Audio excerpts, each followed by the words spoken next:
firman-Mu. Kami akan mendengarkan firman-Mu dalam nama Tuhan Yesus Kristus. Haleluya. Amin. Keselamatan yang besar. Ibrani pasal yang kedua, ayat pertama sampai ayatnya yang keempat.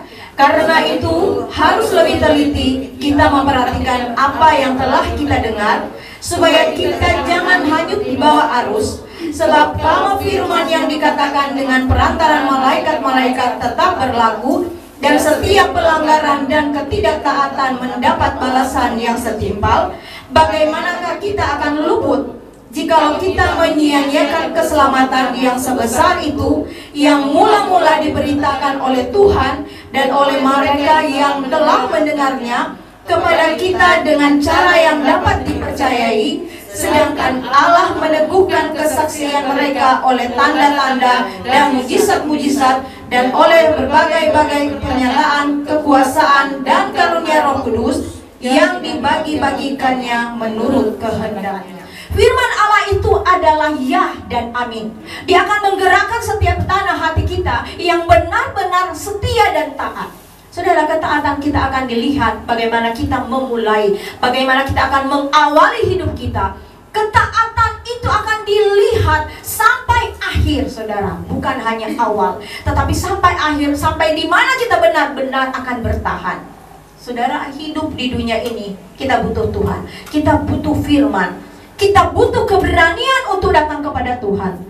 Sebab tanpa sesuatu yang datang di dalam hidup kita yang berasal dari Tuhan, maka hidup kita akan merasa hampa. Coba saudara rasakan.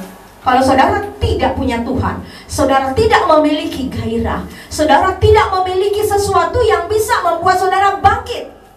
Sehingga banyak orang yang mau bunuh diri. Kenapa? Karena mereka tidak tahan dengan kehidupan saat ini. Sebetulnya orang yang berolahraga itu bukan orang yang nomor satu hidupnya sehat, saudara. Mungkin saudara di sini sudah pernah ada yang membaca. Dan orang berkata bahwa kalau berolahraga teratur pasti sehat. Tetapi sebenarnya yang terutama orang itu bisa sehat adalah orang yang memiliki hati yang gembira. Saudara, hati yang gembira adalah obat. Ternyata orang yang tidak memikirkan persoalan dan masalahnya itu, mereka itu yang umur panjang, jauh dari sakit penyakit. Sebab itu saudara tahu kan, kalau orang sakit disarankan oleh dokter harus tenang. Orang sakit itu tidak boleh banyak pikiran, seperti itu kan. Nah, di dalam Tuhan juga seperti itu. Banyak orang-orang tua zaman dulu tidak pernah olahraga kan, tapi mereka lanjut usianya. Nah, hati yang gembira. Jadi hidup kita ini kalau kita benar-benar mau mengarahkan datang kepada Tuhan dan memiliki tanah hati yang bersih. Saudara, siapa yang tidak punya masalah? Semua kita punya problem, punya masalah.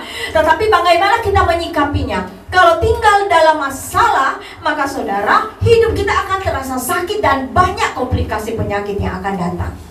Tetapi hidup di dalam Tuhan, kita perlu kekuatan firman. Karena itu harus lebih teliti kita memperhatikan apa yang telah kita dengar, supaya kita jangan hanyut di bawah arus. Jadi lebih teliti. Mendengar sesuatu kita harus teliti. Jangan kita mendengar sana sini kedengaran orang menceritakan hal-hal katanya dari Tuhan, tetapi kita tidak teliti. Jangan sampai terbawa arus. Keberadaan hidup kita di dunia ini jangan sampai ikut arus, tapi harus lawan arus. Orang lain mau jalan ke kiri, kita tidak usah jalan sama dengan mereka.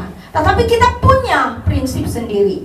Saudara, mendengar perkataan orang, mendengar apa yang dikatakan orang kalau memang baik. Tetapi kalau menuju pada jalan yang salah, mengapa kita harus ambil jalan seperti itu?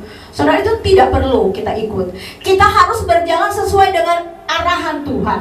Tuhan menghendaki kita jalannya seperti apa? Jangan kita hanya mendengar ke kiri dan ke kanan dan akhirnya saudara menjadi terpuruk. Banyak kali kan terjadi. Saudara, banyak kali kita dengar perkataan orang, akhirnya apa? Kita sudah menjadi lemah, kita sudah tidak semangat lagi, kita sudah tidak bergairah, kita sudah tidak bisa lagi datang kepada Tuhan, sudah tidak bisa lagi beribadah. Kenapa? Karena hanya mendengarkan apa yang orang lain katakan. Sementara hidup kita ini berarti dan sangat penting di hadapan Tuhan. Tuhan memilih orang-orang yang benar-benar mengerti tentang rencananya, mengerti tentang kehendaknya.